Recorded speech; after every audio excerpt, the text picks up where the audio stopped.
I'll tell the guys because they were wondering whether they should get my no. I'll say that. Thanks very much. No, sorry, I wasn't planning it. I just shut all the windows now. It's going to be really good.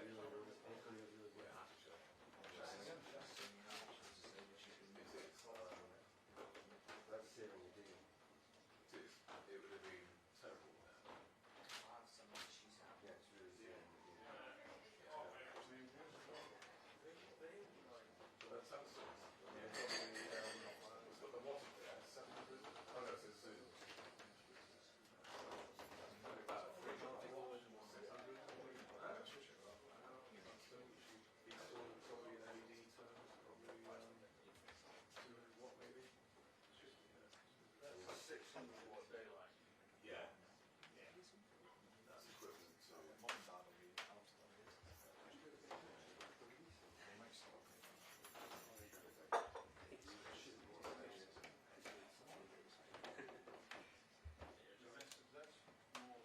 I'll just put the 2 bits into this. They are. Just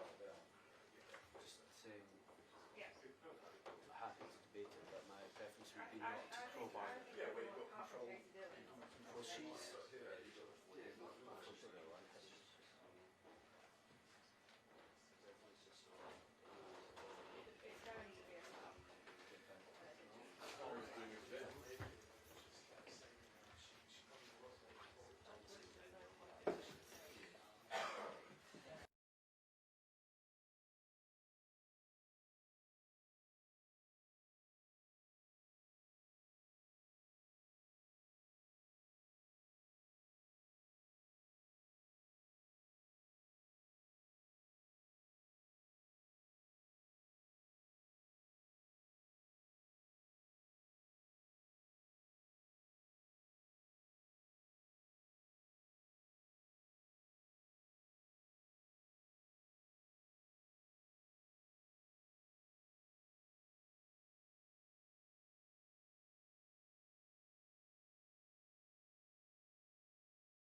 last thing on that Farage, and then we spoke at the Corn Exchange in Edinburgh in 2018. I walked in and protesting inside. A guy looked me right in the eyes and went, "You should be ashamed of yourself." And I was like, I was trying to stop and go, and the guy, he actually apologised. Yeah. Like, Most of the time they double down. I know, I Like, know. You should really be ashamed of yourself. oh yeah, I think that was 6 years ago. The correct answer is you've been speaking to my mum again. Aye, that was 6 years ago. I don't think he would apologise now. No way.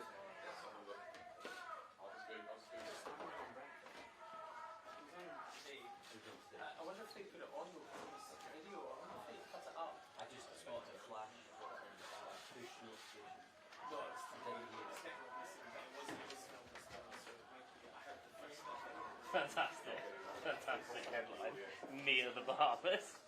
I mean, Near enough.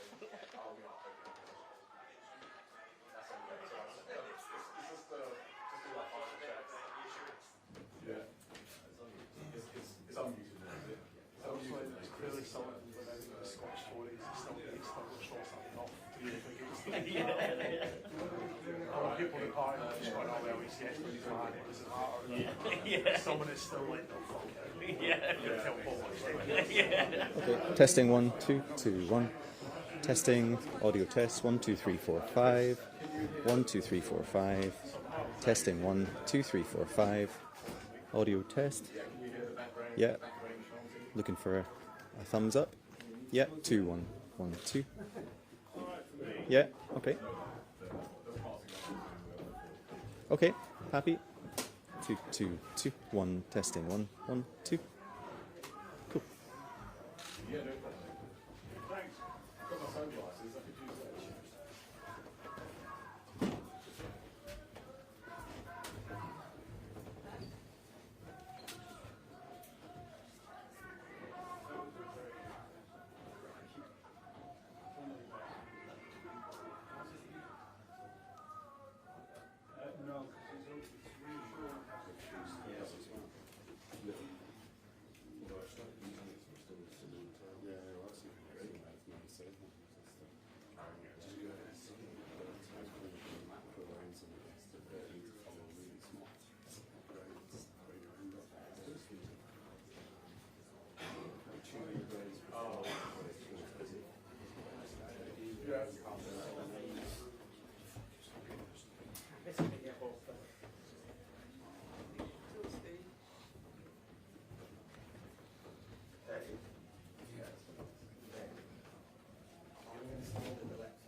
You want the sound? I'm okay. Thanks.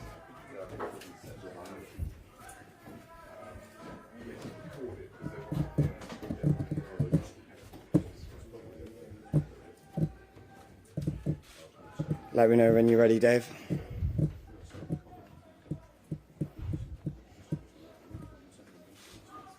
Yeah.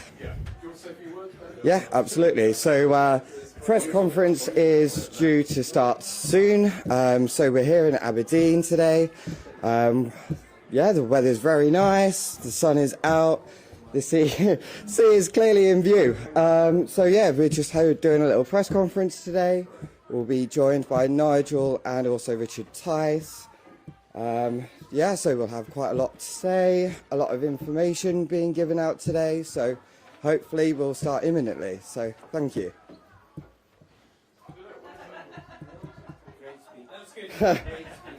You can all go home now. I'll bring that up when there's not a lot of information.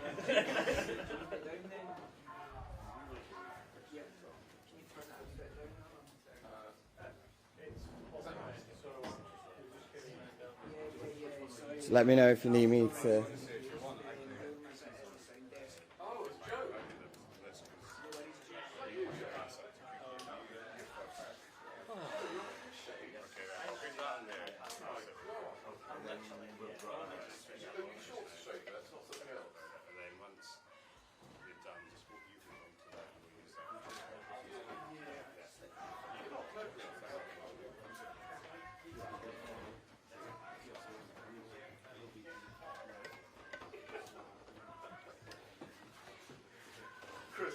I don't know what Chris is saying, but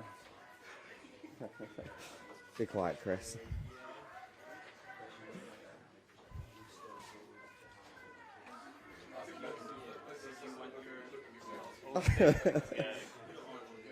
I know exactly what Chris is saying. Probably I feel like probably had it all before.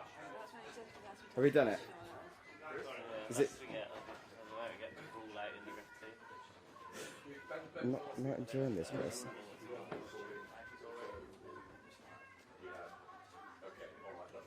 Perfect, thank you.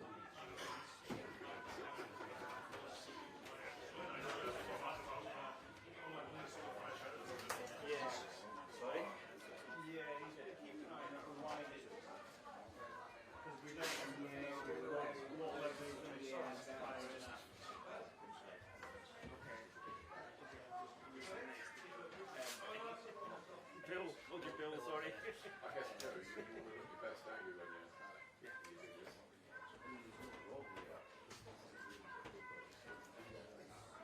yeah.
Okay,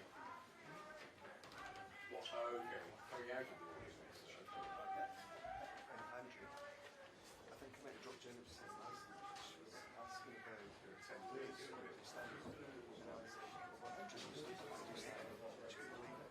So actually, on the way talk. Do you used to do stand-up? It was a long time ago. I don't think it's been. Not as funny anymore. Well, she found it very funny. She couldn't wait. I can't wait to see her next. Did you do a French run? Did you? How was it? I went to see her. It was good. And you're right. Oh, really? It looks brutal. We standing out on the street, we're handing out flyers and stuff like that. I just posted my own time. It's just self-conscious. Yeah, but well, good on you for giving it a go, isn't it?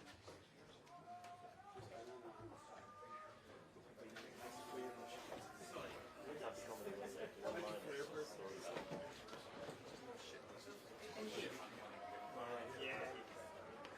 Well, Richard Gadd did that, didn't he? Now look at it. The most influential man in British TV. Yeah. Apart from the fact that we're now being sued, Yeah. That's not the break of losing huge sums of money. Yeah. Well, no, Gad's in the exposed. I think, wasn't it how Netflix marketed it? This is a true story.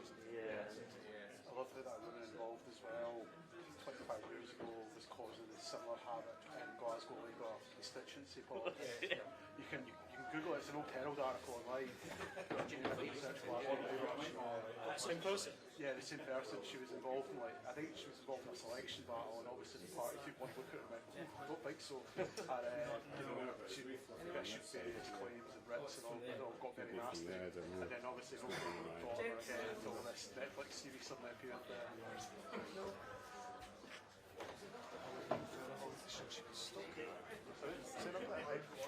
Yeah, I forgot about that. But it all started from I think it was like don't know if it was the first Hollywood election or the second Hollywood election, but she was trying to get something like still a big issue in a way that not really anymore.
Good morning, everybody. It's good to be here in Aberdeen, and congratulations on beating Celtic last week. No doubt it's been a week of some celebration. Clearly some Aberdeen supporters in the audience.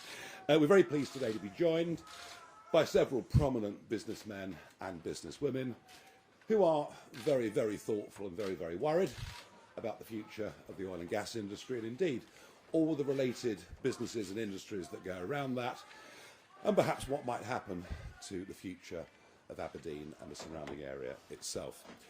Reform has made remarkable strides in Scotland over the course of the last year. We managed to field candidates for every seat in the general election, but to be honest, it was pretty much a paper exercise. Since then, we've managed to build branches. We've been contesting by-elections every Thursday for councils, wherever they come up. We've had a steadily rising score. We, if you believe the polls over the weekend, are beginning to eclipse Labour to be the second most popular party in Scottish politics. And of course, we have the Hamilton by-election taking place this Thursday. But the purpose of this visit, and I guess it was really the news that Harbour Energy were laying off yet more people, the fact that this industry is in serious decline, and that to a large extent it is wholly unnecessary. These are decisions that we have taken here in our own country. The tax rate, the super tax of 75% that was imposed by the Conservatives in the last period of their 14 years of government, was a disaster for the industry. Labour have only added to that by putting it up to 78% and stopping the application of new licences. Yes, the oil price is low at this moment in time, but after 20 years as a commodity trader, these things do move in cycles. 2025 will be a year of record consumption of fossil fuels. We can con ourselves as much as we like. There'll be more coal burnt this year than has ever been burnt in the history of mankind. And the same applies to the use of gas and oil. Even the most ardent proponent of net zero has to accept the world will still be using oil and gas up until 2050 and beyond. And yet we've decided to sacrifice this industry as a consensus around net zero has emerged. Of course, I say net zero, it isn't really net zero. All we're doing is exporting carbon dioxide production. And into the bargain, we are seeing Scotland and many parts of England and Wales literally deindustrialising before our very eyes. Yes, there are arguments around new industries, but for every job created in a new industry, many more have been lost in conventional industries. We now have the most expensive energy prices, commercial energy prices in the world, and the whole thing is complete and utter madness. Richard, Tice and I have been standing up and fighting and speaking on these issues for many, many years. It's also worth adding, shortly after the Prime Minister's so-called EU reset, that if we look across the other side of the North Sea to Norway, not only do we see a country that has championed its oil and gas industry, a country that sells an awful lot of gas to us, a country that also has a 200-mile exclusive economic zone for fisheries. A 200-mile EEZ. Just imagine what anything like that would do for all these towns and cities on the east coast of Scotland. So whichever way we look, we're getting things wrong. They must be laughing themselves silly in Norway that now actually we have to import a significant amount of our electricity from them as well. It is almost, the madness of this is almost completely and utterly beyond belief. One of the reasons that we've been doing well in Scotland is we've been attracting some very, very good, fresh talent. There have been several Conservative councillors that have come to us, and there'll be a Labour councillor coming to us this afternoon when we get to Hamilton. But Duncan Massey has been not just a city councillor here in Aberdeen over the course of the last few years, but somebody who has spent 20 years working in the oil and gas industry, and it's my happy duty to welcome Duncan as a Reform councillor here in the city of Aberdeen today. Duncan, thank you very much.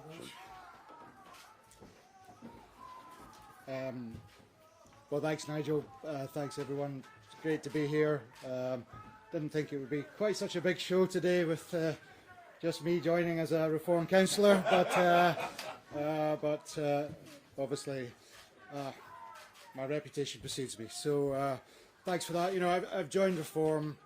I think, like for most people, you know, real concern about the country, the whole country. You know, doesn't feel like it's working. We have a stagnant economy, stagnant wages. As Nigel said, we're deindustrialising pretty rapidly because of net zero. We can't control borders. We can't build things like energy infrastructure or houses or public services. Don't feel like they're working. We've got huge problems and we need massive and urgent change. And I believe that it's only the Reform Party that can bring that change. And I think obviously we've got similar issues across the whole of the UK, but I think in Scotland, you know, we seem to be failing further and faster with an incompetent and devoid of ideas SNP, a sort of entrenched and entitled SNP who've been in power for nearly 20 years, have done nothing but fail, but seem more concerned with the gravy train continuing rather than trying to improve things. And again, I think it's only Reform that can change this dynamic and move Scotland to a place where we can change policies. And obviously the main reason here in Aberdeen is the impact on the oil and gas industry of Labour and SNP policies. You know, it just feels like deliberate destruction of our industry at the moment. 78% tax, no new licences, large projects caught up in a regulatory limbo, and all at the same time all Labour and SNP have is gaslighting us with fairy tales about the so-called just transition. You know, as Nigel said, we've got low oil prices now. You know, it feels like it's going to be a bit of a perfect storm. We've seen some redundancies at Harbour. I think it might be a very painful time for the city. And frankly, I don't think most Aberdonians have yet woken up to just how badly we're being treated. And again, I think it's only Reform, by supporting Reform, that we're going to get the changes to our energy policies that we need. So that's my reasons for being here. Delighted to be here and look forward to increasing the Reform vote in Aberdeen.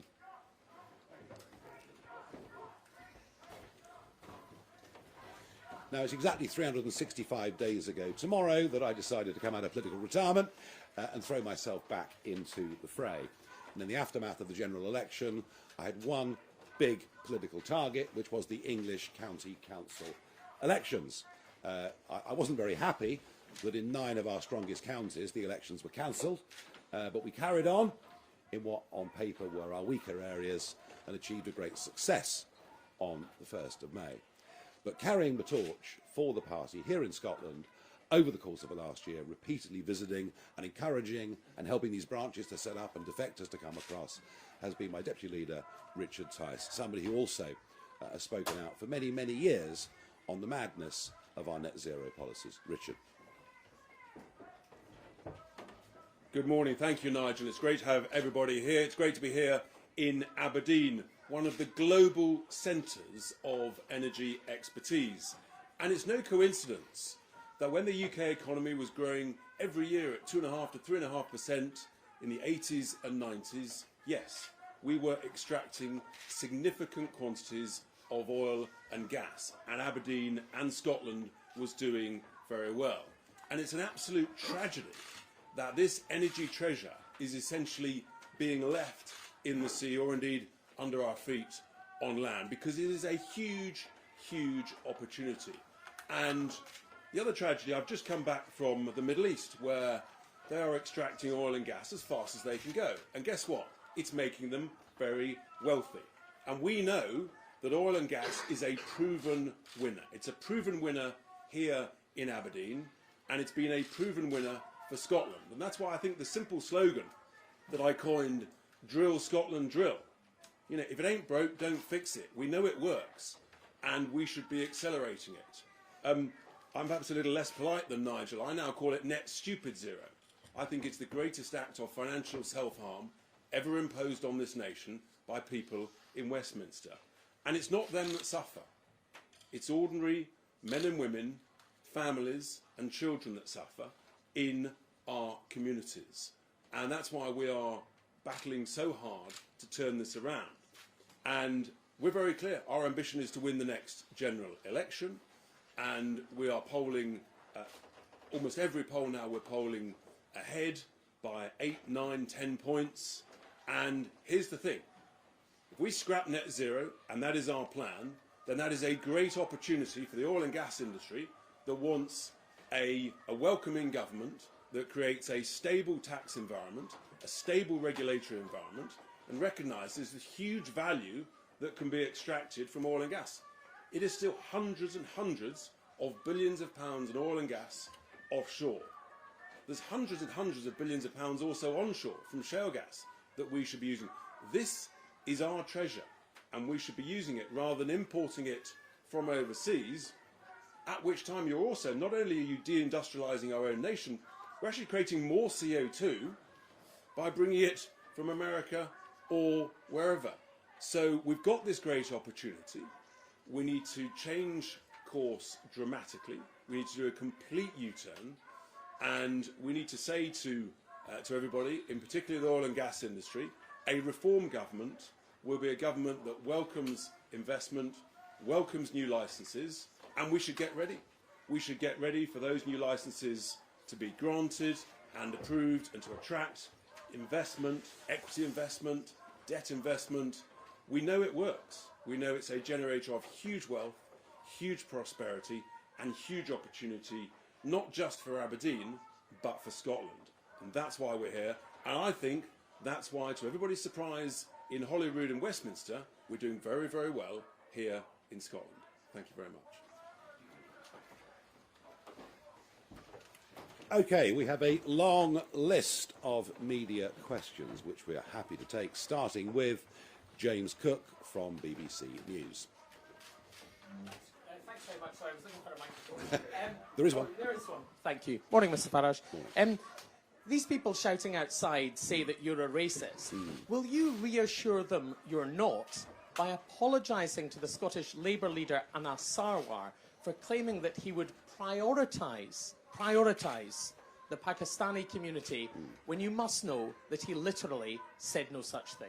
Okay, so I can tell you this. We've not heard these sort of chants or tweets in England now for a very, very long time. And indeed, the First Minister, Swinney, was the one that started using this word yesterday in a deliberate, I think, and very, very provocative way. I would remind everybody that the chairman of the party is Scottish-born, but comes from parents who come from the Indian subcontinent. But we don't talk about race at all. We think everybody should be treated equally. We object very strongly to the segmentation of people into different types. And I think, to be frank, that Mr. Sarwar has a record of obsessing on this issue. There was the famous speech that he gave in the Scottish Parliament saying, why are the judiciary white? Why are these leading figures in Scotland white? A most extraordinary speech given the statistics and figures here. And actually, I think that speech that he gave was sectarian in its very nature. You know, we are the South Asian community. We are going to take over the country and take over the world. He didn't say any such thing. Well, he did actually very, very clearly. He did not say that the South Asian community would take over the country or the He world. said nor did he use the word prioritise. He said. Why can't I said. hear what you're saying, but why Yeah. can't you just accept what he literally said and not mischaracterise what he said? We believe what he said was a form of sectarian politics, and we don't like it one little bit. Thank you very much indeed. Ben Phillip from BBC Scotland. Obviously, here in Aberdeen today, Nigel, many will be listening to what you're saying about the oil and gas industry. On the slogan, drill Scotland, drill, is it not the case that that will just make oil and gas companies even wealthier? It's not going to lower bills. How will your policies actually help ordinary people? Jobs, jobs, jobs, very well paid jobs, money in people's pockets, which they'll spend in Aberdeen and elsewhere. And yeah, you know, I mean, big companies can make big profits. Big companies can make big losses. You know, it works both ways. This idea that a political party either supports the workers or supports the private companies that put risk capital in is absolute nonsense. The two can't coexist without each other. And what is for certain in Scotland and across the wider United Kingdom is the public sector gets bigger and bigger and bigger, and our overall national finances means that we're getting poorer and poorer and poorer. And just look at GDP per capita over the course of the last few years. I know, but most of the oil and gas that is extracted from the sea just outside is exported. You know, so something will need to change the wholesale prices to actually bring bills down for people. That's a very interesting point. Oil tends to trade on a global market at a global price priced in dollars. The gas market is completely and utterly different, and Richard knows a bit more about what happened in America with gas prices. Yeah, so funny, isn't it? We're told that gas is an international price. So why is the American price of gas about a third of the UK price? Why are therefore their electricity bills about a third to a quarter of our bills? I completely refute your suggestion that being reliant on oil and gas will not bring down bills. We know it will because it did. And there is a direct link between the increase in renewable generating capacity over the last 10 to 15 years and the dramatic increase in electricity prices way above inflation. That is the simple reality, and cheap energy drives everything. It drives investment, it drives businesses, it drives prosperity, and there is a direct link between our high electricity prices and there's just and the renewable generating capacity. And here's the other thing that people won't tell you. The vast majority now, about 2/3 of our electricity price is now policy costs, levies, subsidies, transmission costs, constraint payments, and all of that. The actual wholesale cost is down at somewhere between 30 and 35%. So I'm afraid people are being completely misinformed about the truth. Yeah, and a political class that have all agreed on everything for year after year after year, and that is why the injection of reform is going to change the whole nature of the debate around economic issues in Scotland. At least I believe that it will and that it should. Christopher McCall, Daily Record. Hi, Nigel. Back in 2015, during the general election campaign, you said that taxpayers in England were, quote, cheesed off with the amount of public money that goes to Scotland. Can I ask, is that still your view? And if you won power, would you look to scrap the Barnett formula? The Barnett formula, it seems to me, is really somewhat out of date. What I'd like to see is a Scottish government that's able to raise a bit more of its own revenue and a Scottish economy that has actually got genuine growth. And I don't believe that can happen without this sector booming. All right? And I think, you know, the Barnett formula goes back to the 1970s. Is there an argument it should be looked at again? Of course there is. But, I mean, frankly, if you look at welfare dependency, if you look at educational standards, the idea that there's sort of 50 billion this year, which is roughly what the figure is going to be, going to Scotland, it isn't going to reduce in the short term until Scotland actually starts to have an economy that is thriving. And right now it's going in completely the wrong direction. Can I just ask quickly as well, do Yeah. you support the concept of devolution as the Scottish Parliament? Oh yes, devolution's here to stay, and in fact devolution now is being extended into England, right down to a county basis where we're going to have elected county mayors. No. Devolution is here to stay. Sadly, over the course of the last 20 years or so, devolution doesn't appear to have worked very well.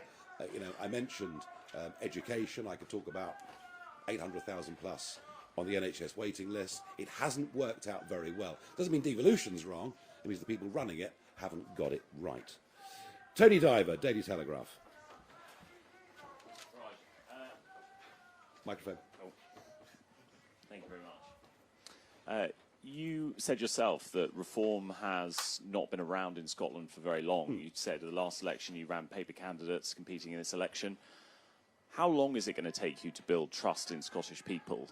How long do you think that by this time next year, when Scotland goes to the polls in the Scottish Parliament election, you could win a majority of the Scottish Parliament or even become the second largest party? Well, I think that if you look at County Durham, where we wiped away the Labour Party on May the 1st, if you look at Staffordshire and Kent, where we erased the Conservative Party, you see we were able in England, with lots of focus and effort, to build a fairly professional, in fact, actually, I'm going to be honest, very professional campaigning team with a good list of vetted candidates. In Scotland, to be frank, Scotland has not had much resource, but some very energetic, good local organisers, some great new people of talent and real-world experience joining us. I don't see any reason why we can't do exactly the same thing here. I accept the SNP have a very, very solid baseline vote. I think the Conservative Party in Scotland will wither away. It's frankly served no purpose. And I think the conditions for the Labour vote in many parts of Scotland are not dissimilar to what we saw in County Durham. So, yeah, I'm very optimistic we can make a big run at the Scottish Parliament next year. We've got a lot more to do. You could say right now the party in Scotland is a movement. It's a teenager, hasn't quite yet reached maturity. Maybe the result on Thursday will be the thing that actually gets us to full adulthood. Thank you very much indeed. Simeon Kerr, Financial Times. Sorry, not here. Okay. Ashley Maguire, GB News. Good morning, all three of you. I'm just curious to know what your take is on the role reversal between what was shy reform and then brash or confident nationalists here in Scotland. Now it's very much the other way around. We're seeing people coming out not afraid to voice their support of reform, while the nationalist conversation, especially that around independence, is filtered away a little bit. Just wondered what your take on that and whether that was going to be enough to take you through next year's Holyrood election. Yeah, I think it's a very interesting point you raise. Before sort of general election last year, you probably wouldn't tell the neighbours you're going to vote reform in case they thought ill of you. If you said I'm voting reform, it's all like coming out. It was a really big thing for you to do and something that might cause you, a little bit of friction. What I now see, what I've seen in other parts of the UK, and I believe, I already know that our canvassers are seeing on the streets in Hamilton are people are absolutely saying, yeah, we love it. Why are they so vociferous in their support for reform? Because they believe that everything's broken. It was really what you talked about earlier, that things don't actually work anymore. And they see us as the bright new hope that can come in, and because we have the courage of our convictions, we can turn things around. So there is actually a great sense of optimism around our supporters. Many of the media will say it's just a protest vote. It really isn't a protest vote. These voters that are voting reform are not just sticking two fingers up. They are actually saying positively, affirmatively, you can turn things around. As for the nationalist vote, look, I'm less qualified to comment. All I would say is that the SNP don't seem to respect the results of any referendums, be they Scottish referendums or EU ones. And whilst this seesawing that's been going on in Scotland between Labour and the SNP has now reversed the other way since the general election, I'm not actually sure whether the depth of support for the SNP hasn't been more of an anti-Labour position in the absence of an alternative, and that's what we are going to try to provide. Do not underestimate, over the course of the next year, that we can get people who previously voted SNP voting for us, because I genuinely believe that we can. Gina Davison, LBC. No show, fine. Dave Galloway from North Sound Radio.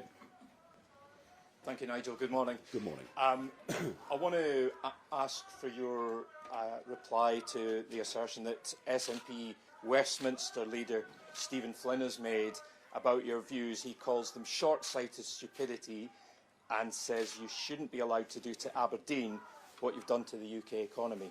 Well, he's entitled to his opinion. On a personal basis, I quite like him, actually. He's got a bit of character. He's got a bit of spirit.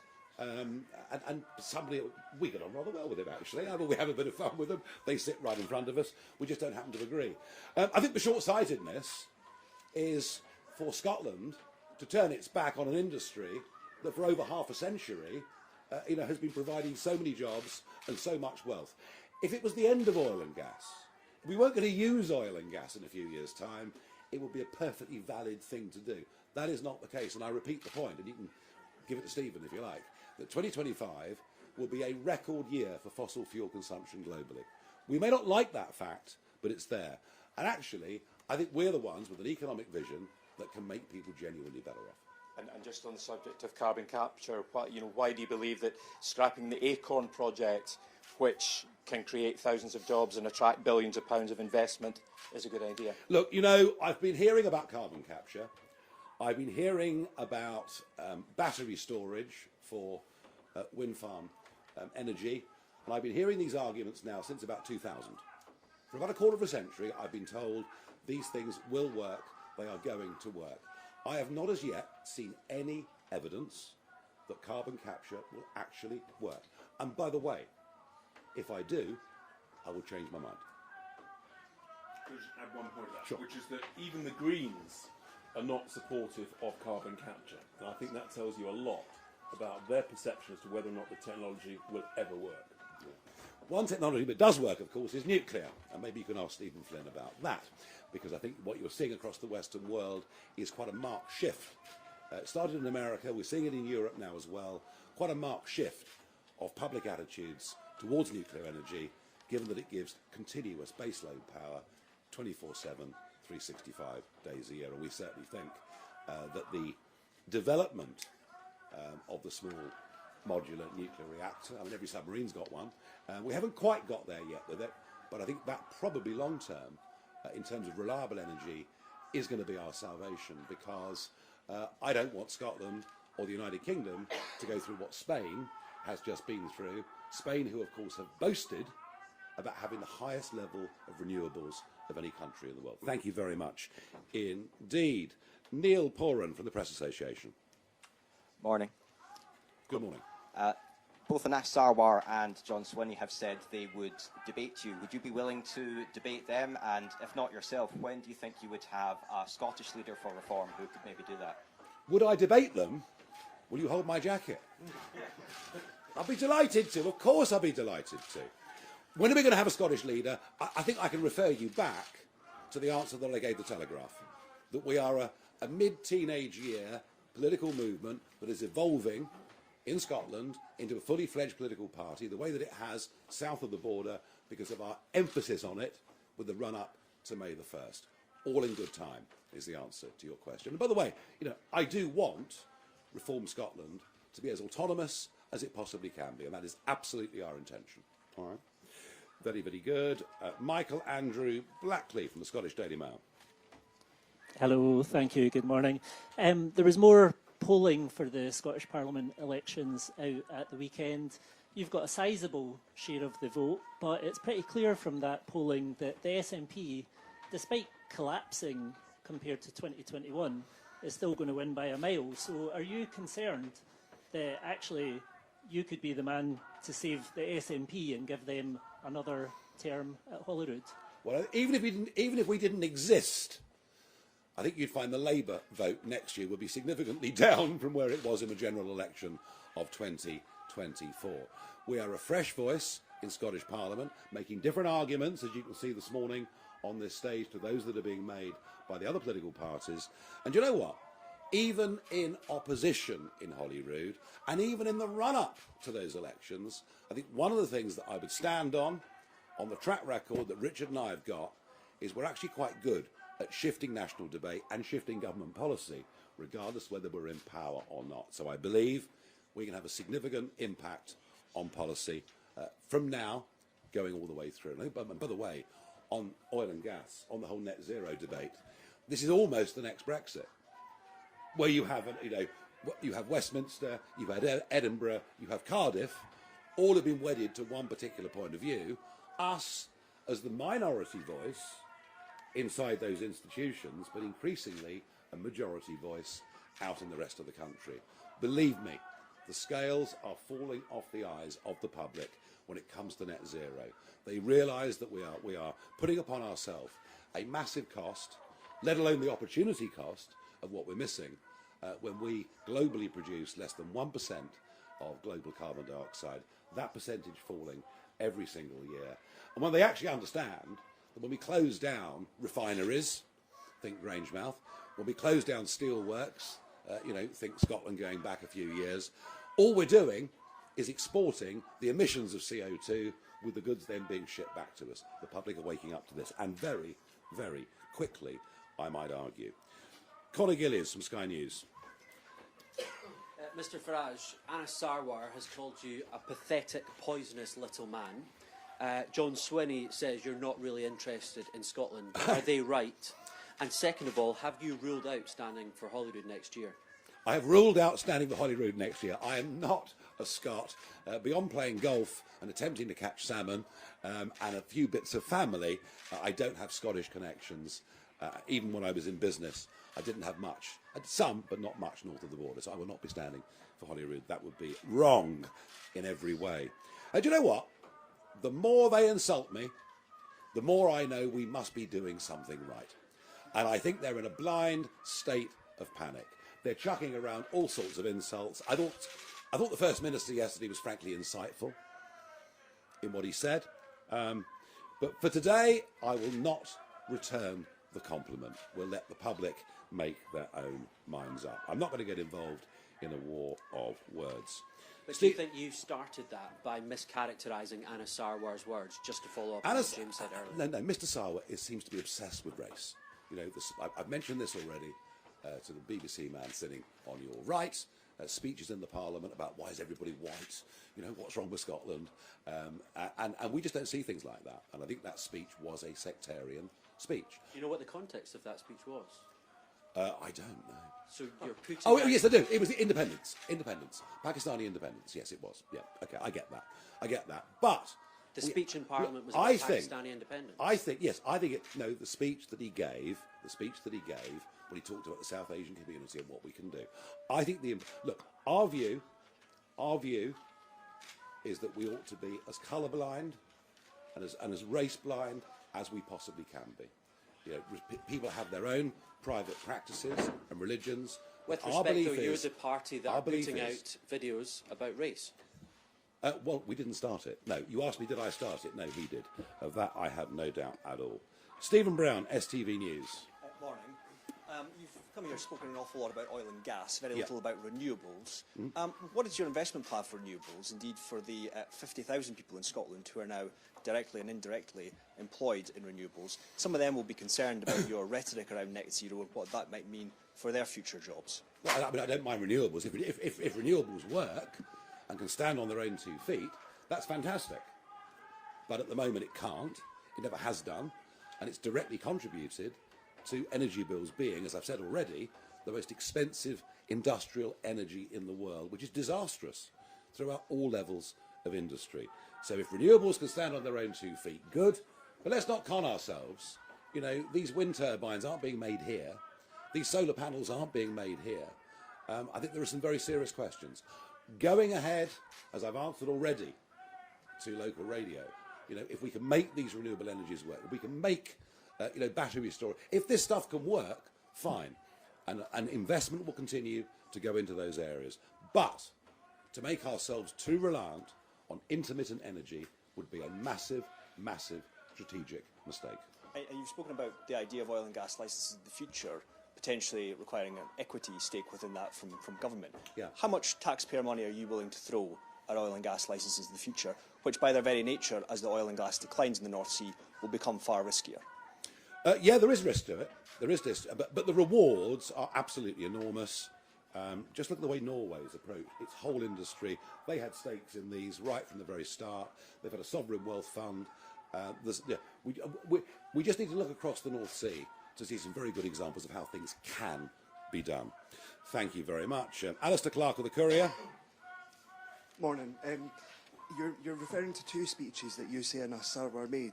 The second of those, are you sure you're not referring to one that Hamza Yusuf made in Parliament? Secondly, for Councillor Massey, if I may, the Tories and SNP have fought between Aberdeen seats up here for a long time. What do you think's gone wrong with the Scottish Conservatives that you've decided to leave? Look, I'm not going to delve any more deeply into comments by Mr. Sarwar about me, or indeed the First Minister. I think we've said enough on that. Scottish Conservatives have stood for nothing for a very, very long time. They haven't had the courage to stand up against some of the stupidities that have been done in Scotland, but maybe our former Conservative councillor was half an hour ago can answer it better than me.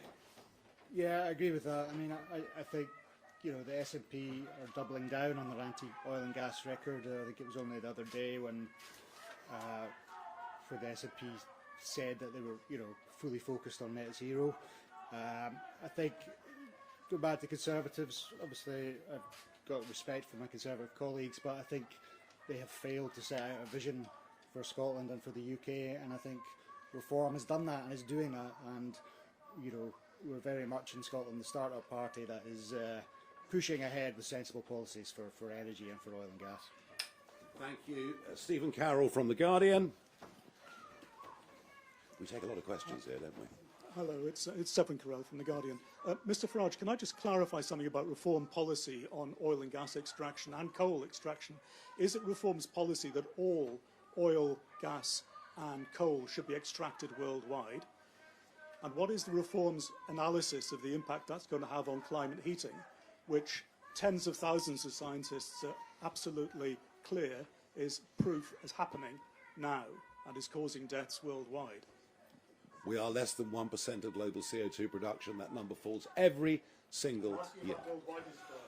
I think it would make more sense to use the coal that could have been produced in Cumbria and taken across to Scunthorpe to keep the steel plant open. I think it makes more sense to produce that coal in Cumbria than it does to import it from Japan. And I think even in terms of the CO2 argument, I think that argument actually is a winner. And we have to face up to the realities that China, Indonesia, India are using more fossil fuels. Coal, take coal. You know, we're going to burn, mankind this year is going to burn 8 billion tonnes of coal. I share with you reservations about what this is doing to the atmosphere. You know, I share those reservations. But does it make sense to commit economic harry-carry in this country whilst this is happening across the rest of the world? No. Better to refine in this country, better to produce chemicals in this country, better to manufacture cement, other products, steel, other products that use an enormous amount of energy, better to produce it here under better environmental standards than produce it in India and China under much lower standards and then ship the goods back to the UK. And I'm just trying, Sir Severin, I'm just trying to be rational and logical. Can I just go back of to course. the first question, though? What is the Reform strategy on or position on maximising oil and gas and coal extraction worldwide? Because if you say it's good for Scotland, then presumably it's good for everybody else too. Well, it's good for Scotland. No. Let's get back to logic.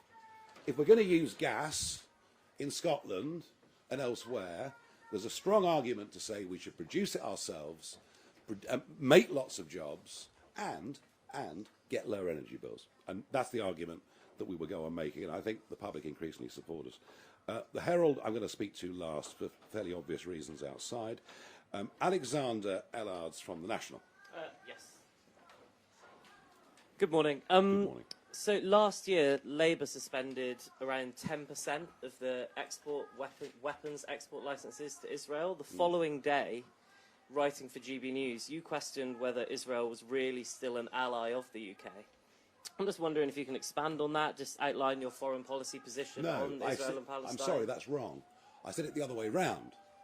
It wasn't whether Israel was an ally of the UK, it's whether the UK was an ally of Israel, and I say that after the British hostage case, where I did meet the family, I did make very, very strong representations to the British public to say, look, this Damari case, we need to wake up to this.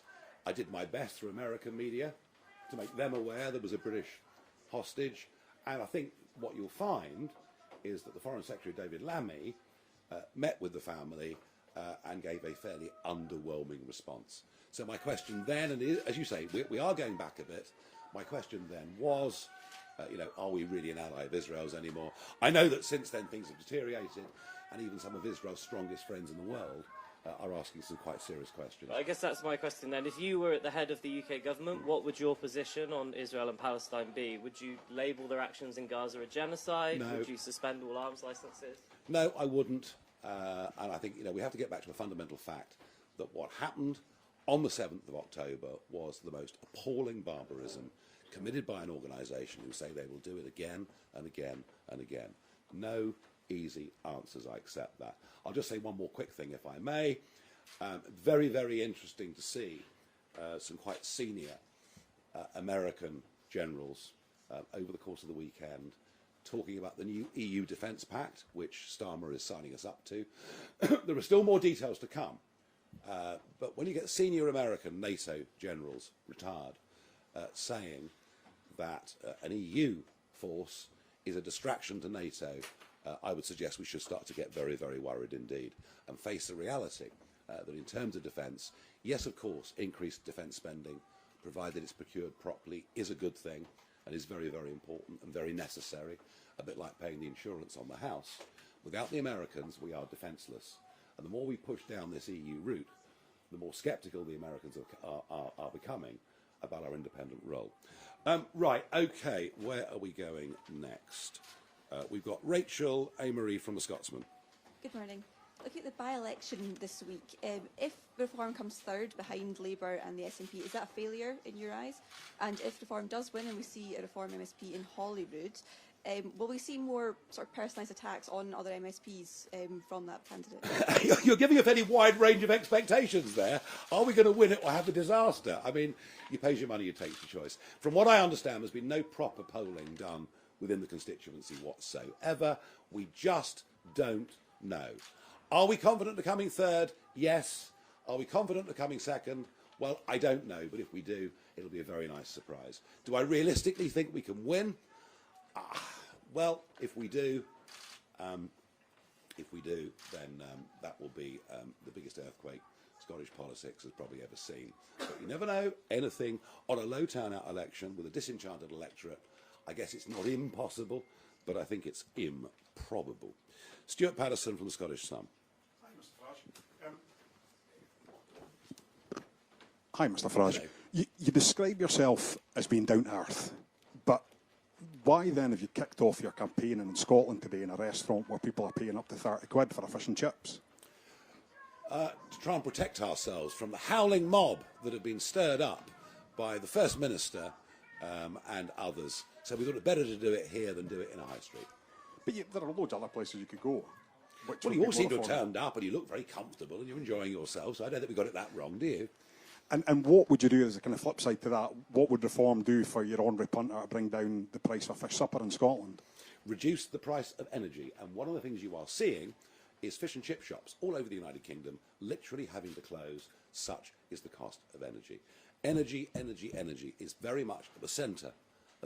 We believe that it's led, we know that it's led in America to the most incredible increase in personal wealth over the course of the last decade, and we'd like to try and do the same here. Thank you. Now, the Herald. Now, Andrew Learmouth, it seems that you're involved with this group of protesters outside. No. Well, it's funny, isn't it, that you come and your newspaper also manages to have another one of your correspondents as a protest correspondent. So you knew more about this than we did. That's not true at all, Nigel. Sorry. Really? Absolutely not. So we Very have two good. Well, reporters in thank you. Aberdeen. Well, thank you. Come on now. And they're both here. Very I've good. got two reporters going to You Hamilton must have today as so well. much money and so many staff. It must be remarkable. Do carry on. Just to be clear, we've got a couple of reporters here as well. It's Have you? nothing to do with nobody, as far as I know, No. had any... Absolutely. No, fair enough. If you say that, I believe you. I don't know that you do believe me, but I didn't. But It's not on that. I don't know what I was going to ask. Yeah, well, let's talk about the protest. Well, this then. location was only sent to you guys. It wasn't put out on the public wires. We didn't put it out to our membership, and yet they knew. So it came from one of you. Well, people were tweeting about it. Oh, well, it's not. Anyway, carry on. Sorry. Well, let's talk about the protest, because I'm not entirely clear what you were accusing John Swinney of earlier when you talked about him inciting or his insightful language. What, are you saying that he's putting you at risk or something? What's? Well, he used the racist word, didn't he? You know, despite the fact, as I pointed out, we have many members from all communities, some of whom are in very senior positions within our party. According to the experts, we got more BAME, if you believe in all this, more BAME voters in the last general election than the Liberal Democrats, and we get even more this time. We just want to live in a country where everybody is treated equally, everybody is treated on merit, regardless of race, sexual preference, or whatever else it may be. And as for outside, well, you know who they are. They're Antifa. At least half of them wearing face coverings, which I don't think should be allowed, do you? Okay, thank you very much, ladies and gentlemen. Thank you.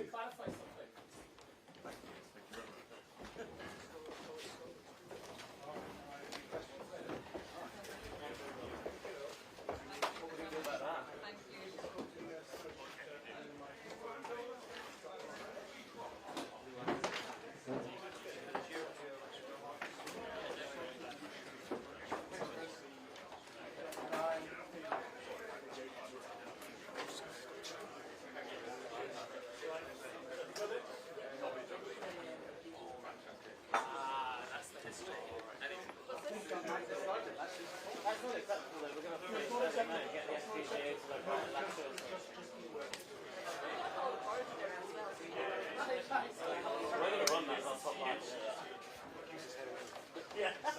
No, it starts right with Wikipedia. Yeah, it's not a bad way.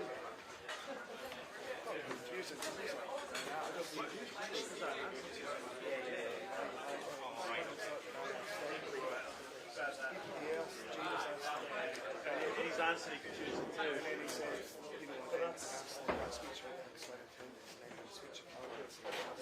that's right. And it's only comes out.